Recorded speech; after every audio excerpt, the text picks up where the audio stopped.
So here's a rundown on some of our headlines for this Friday morning. It's May the 12th, 2017. The Dakota Access pipeline isn't even fully operational, and it's already had its first leak. Now, the state regulators and the environmentalists, of course, taking different sides on the issue, including those who were protesting it back in 2016. A lot of folks saying, look, we told you this was going to be hazardous. The state officials saying, oh, that wasn't very much at all. I don't know what you're concerned about.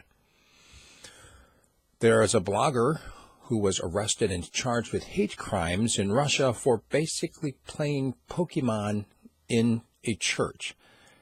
Now, it's interesting to note as you look at the entire background of the issue. This guy's name is Sokolovsky. He's been known for some of the blogging that he's done to try to incite what they're calling hatred against the religious minorities. And this was kind of a statement that he was making. There was a video of him playing Pokemon in this particular church. However, the fact remains that no one was hurt, no property was damaged. He was basically jailed on hate crimes for playing a video game in a church. USBacked Syrian forces have fully captured the city of Tabqa from ISIS. That's right, and they also say they have the dam in custody as well. That's the dam on the Euphrates River, by the way. Could prove interesting in coming weeks if there's another fight to retake it.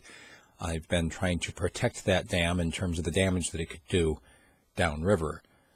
Trump, looking at the turmoil that has been caused since he fired Comey of FBI, basically has continued to blast Comey, calling him a showboater and a grandstander, and insists that he is not personally under investigation.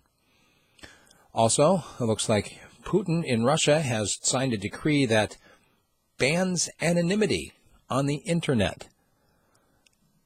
Meanwhile, Trump has signed his own decree on strengthening cybersecurity. This is something that, of course, very concerned about hackers getting in and messing with the infrastructure across the country.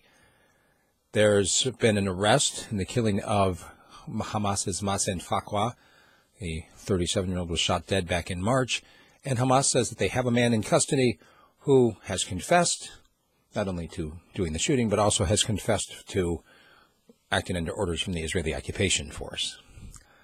Also, that fellow who was arrested for being in the country for 90 minutes extra, remember this Australian who was on the border of the United States and Canada, went into Canada to go and visit a girlfriend or whatever, basically got detained, put in handcuffs and everything. We can see overstayed his visa in the United States by 90 minutes. Now, he's now been released.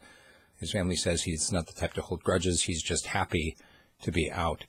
And lastly, it looks like New Orleans is continuing with their policy of removing monuments from the past. In this particular case, they took down the statue of the former Confederate president. It was removed overnight. And it raises some interesting questions in terms of just the general principle of monuments in general, also of when it's right to remove monuments from the past. That'll be my subject of commentary today. If you'd like to send me an email, it's steve@radiofreespeech.com. Thank you.